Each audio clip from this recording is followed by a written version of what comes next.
Es común encontrar quienes dudan en tomar las decisiones. ¿Y sabes cuál es la razón? Miedo a fracasar. Sí, aunque estén enfrente a la gran oportunidad, a esa oportunidad que han estado esperando durante toda su vida, prefieren no arriesgarse. ¿Y saben por qué? Porque creen que no vale la pena intentarlo. Nos da miedo a fracasar. ¿Y por qué nos da miedo a fracasar? Hombre, tal vez porque vamos a ser criticados, o porque tal vez vamos a ser rechazados, o por no haber sido capaces de cumplir con un cierto objetivo, o bueno, por muchas razones. Hoy está conmigo Mauricio Pareja Baiter. Mauricio, bienvenido, ¿cómo vas? Bien, Alberto, ¿sí? ¿Qué hay por ahí? Bueno, nada nuevo. Aquí sufriendo un poco por la pérdida también. Sí, ¿también sufriste? Sí, me duele, sobre todo Bueno, que pero José tranquilo, Alejandro está ya en esas pasiones del fútbol y me estoy contagiando de esa energía de él. Va a lograr José Alejandro lo que no logramos Sí, los amigos. la verdad, yo nunca sufrí por el fútbol, pero ahora sí estoy sufriendo por solidaridad con mi hijo. Ah, bueno, eso está muy bien. Porque lo disfrutamos juntos. Eso está muy bien, chévere eso. Sí. Mauricio, ¿por qué le tenemos miedo a fracasar? Alberto, yo creo que el fracaso es parte de ese vehículo que es la vida. El fracaso es como el velocímetro del vehículo. Tú sabes que los velocímetros están de 0 a 200, ponle kilómetros por hora. Hay personas que le tienen miedo al fracaso porque le tienen miedo al recorrido del viaje de la vida. Hay personas que están en el otro extremo, que pasan de ser temerosos a ser temerarios.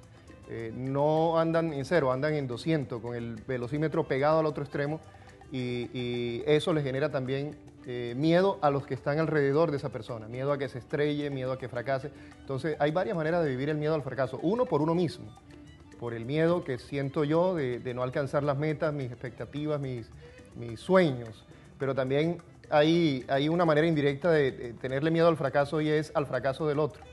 En el caso, por ejemplo, de los hijos, uno está muy pendiente de que no fracasen en el colegio, que no fracasen en el deporte, que no fracasen, y en cierto sentido uno traslada los miedos de ellos a uno, o viceversa. A veces como papá también le pasamos nuestros miedos al fracaso a nuestros hijos. De alguna manera, cuando nos arriesgamos, estamos poniendo a prueba nuestra autoestima. Porque una buena autoestima nos permitirá tomar el fracaso como una oportunidad para crecer. Mientras que tener baja autoestima nos induce a quedarnos todo el tiempo lamentándonos, culpándonos por el fracaso que hemos obtenido. Me gustaría que trabajáramos más esa relación autoestima-miedo al fracaso. A ver, la relación autoestima-miedo al fracaso va necesariamente tomada de la mano del miedo al ridículo. La autoestima es la manera como yo mismo me amo, como yo me quiero, como yo me cuido, como yo me valoro. Y parte de ese quererme implica evitar todo aquello que me pueda causar dolor, todo aquello que pueda dañar mi imagen, todo aquello que me pueda afectar a mí. Ese miedo está asociado también a la condición social de los seres humanos. Cuando yo hablo, por ejemplo, de miedo al ridículo, siempre estoy en conexión con otros. Miedo a que el otro no valore lo que yo estoy haciendo, miedo a que el otro no valore lo que yo soy, miedo a que no valore lo que estoy diciendo, como en la televisión. Hacer un programa de televisión implica un cierto miedo. Ya las personas que han vivido la experiencia hablan del miedo escénico, del miedo ante las cámaras, el miedo al hablar en público. Y hay quienes creen que por haber hecho no sé cuántos programas, el miedo se pierde. No necesariamente. No es verdad. No necesariamente, porque en el fondo lo que está en juego es mi autoestima, y la autoestima no pone pausa, la autoestima es permanente. Permanentemente estoy queriéndome y estoy tratando de que eso que yo vivo hacia mí, los otros también lo sientan y lo manifiesten, que me quieran, que me valoren, que me aprecien.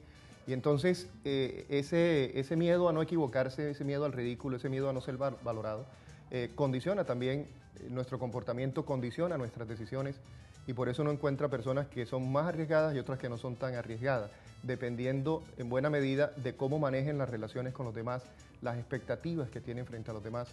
Y es un cierto maridaje entre lo que yo manifiesto del quererme a mí y de lo que espero de los otros frente a mí. John Maxwell cree que el fracaso es parte fundamental del éxito. Debemos entender que el hecho de que hayamos fallado en primer intento no significa que no seamos buenos o capaces de lograr los objetivos. Por el contrario, esos intentos fallidos nos permiten prepararnos, madurar, perfeccionar y perseverar aún más por lo que queremos. Eso que dice Maxwell me parece interesante y ya lo habíamos escuchado en una versión colombiana que creo que todavía no masticamos bien. Perder es también ganar. Decía Francisco Maturana, y muchos se burlaban de la afirmación de Maturana. Yo creo que todavía nosotros no hemos asumido, por ejemplo, esa capacidad de digerir las derrotas. Nos quedamos en buscar culpables, en buscar responsables fuera de nosotros, y eso me recuerda a una parábola, un relato bíblico que es el relato de la creación, donde Adán y Eva, ese relato legendario del Génesis, nos habla de cómo nosotros somos muchas veces, por ese miedo al fracaso, por ese miedo a reconocer la culpa, por ese miedo a reconocer que me equivoqué, por ese miedo al ridículo, tratamos de trasladar nuestras falencias hacia los demás y eso nos impide asimilar lo que hemos hecho, nos impide aprender de nuestros errores. Cuando yo pienso que el error lo cometió el otro, yo no digiero eso, yo no maduro el error. Pongámoslo en el caso de las relaciones matrimoniales, por ejemplo. Una de las crisis que viven las parejas normalmente, sobre todo en los 2 primeros años de matrimonio, es cuando están en esa lucha de poder, a ver cómo se organiza la casa, dónde va el televisor, cómo vamos a poner las cortinas. Empieza como que a entrar en juego también esa parte del qué tanto me quiero yo y qué tan dispuesto estoy a entender que el otro tiene una visión distinta a la mía y que no necesariamente está cuestionando mi manera de ver el mundo. Cuando nosotros no logramos marcar esa diferencia, vemos al otro como alguien que siempre está criticándonos para atacarnos, alguien que está criticándonos para destruirnos, alguien que está criticándonos para dejarnos en ridículo y entonces buena parte de las crisis de las relaciones de pareja en esos 2 primeros años está ligada a la autoestima y está ligada al miedo al fracaso, aunque usted no lo crea. Y vuelvo a la frase que sí, aunque usted no lo crea, porque muchas personas dudan de eso, es decir, creen que el matrimonio o la relación de pareja fracasa por la famosa frase que usted critica mucho en sus conferencias, incompatibilidad de caracteres. Yo comparto eso, es decir, el día que uno encuentre un carácter igual al de uno, caramba, ese día tenemos un clon. Es difícil que podamos encontrar de verdad a alguien que piense como yo, que sienta como yo, que mire como yo, que coma como yo. Es muy difícil. Claro. Entonces y muy aburrido. Y es hartísimo. No te preocupes. Hartísimo. Debo hacer corta comercial. Espérate que debo hacer corta comercial. Sí. Creí que ibas a citar más bien a Estanislao Zuleta en aquel texto precioso que se llama El elogio a la dificultad. Por supuesto. ¿De acuerdo? Creí que cuando dijiste una frase de un colombiano yo que me quedé esperando la respuesta tuya, porque yo sé por dónde va el asunto. Cuando falles, no te culpes. Porque ese es un problema serio que tenemos, que todo fracaso lo miramos en términos de culpa. Sí, se vuelve una costumbre que cada vez que fallamos en alguna decisión nos castigamos emocionalmente, diciéndonos una y otra vez que no fuimos inteligentes, nos comparamos con otras personas que en esa situación tuvieron un éxito y nos hacemos sentir mal. Pero en esos casos, lo mejor es analizar dónde estuvo el error y cómo lo podemos corregir para no caer nuevamente en ellos. La culpa allí, restregarse culpa no tiene sentido, Mauricio. Freud insiste mucho en esa parte, en el manejo de la culpa, en cómo la culpa muchas veces nos paraliza e incluso nos enferma. Vuelvo a la relación miedo al fracaso y búsqueda del éxito, porque de todas maneras la culpa también entra ahí. Es decir, cuando yo estoy buscando el éxito y no lo alcanzo, me siento culpable y automáticamente me inutilizo y automáticamente me paralizo para el resto de la existencia. Muchas personas se les olvida que nuestra vida no se compone de un solo área. Por ejemplo, yo puedo tener un fracaso intelectual, pero eso no significa que lo afectivo tenga que estar mal, que lo económico tenga que estar mal, que lo social tenga que estar mal, que lo espiritual tenga que estar mal. Cuando yo miro la vida de una manera unidimensional, fracasar en lo intelectual, supongamos, perdí un semestre en la universidad, supongamos me fue mal en una materia en el colegio, supongamos tenía unas expectativas intelectuales y no las pude lograr, automáticamente si yo vivo la vida unidimensionalmente así, lo extiendo hacia el resto de la existencia. Claro. Y entonces, ¿qué pasa? Que daño las relaciones con mi familia, daño mis finanzas, porque entonces no puedo trabajar, estoy en crisis, no me muevo, no me quiero levantar, no me quiero despertar. La parte espiritual también entra a tener problemas, qué vaina con Dios, que no... Es decir, buscamos siempre cómo trasladar eso que estamos sintiendo nosotros hacia los demás. Y si no logramos hacerlo, nos lo tragamos y nos envenenamos. Por eso viene también la otra parte del miedo al fracaso asociado a la frustración. El estar colocándonos unas metas y que de pronto esas metas no sean alcanzables, nos sentimos frustrados y automáticamente volvemos a ese círculo en donde nos paralizamos y todo el resto de nuestra existencia queda bloqueado, queda anulado. Entonces es el marido que le fue mal en el trabajo, ya no sabe cómo tratar a los hijos, ya no sabe ¿Ya cómo no hay tratar... nada más? No, nada. Es como cuando a uno le duele una muela. Es decir, toda la vida se paraliza, la vida se nos vuelve muela. Es decir, no nos acordamos que tenemos el ojo funcionando bien, que tenemos el resto de las cosas. Y ese es uno de los peligros que tenemos ahí. Sobre todo que en la parte de la frustración, eso está muy ligado a los deseos. Y en esto los budistas creo que tenían razón. El nivel de frustración, el miedo al fracaso, tus miedos en general, está en relación directamente proporcional al tamaño de tus deseos. Es directamente proporcional. ¿Deseas mucho? Vas a tener Te más vas a miedos. llenar, sí. Claro.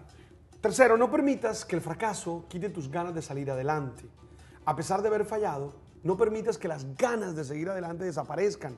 Al contrario, debes tener más fuerza para entender que cada cosa tiene su momento y que si aceptas todo con madurez, podrás intentarlo muchas veces hasta conseguir lo que te propones. A mí me gusta mucho el deporte en ese sentido porque es una buena parábola de lo que es la vida. Deportista que haya triunfado tuvo que haber fracasado un poco veces y no rendirse.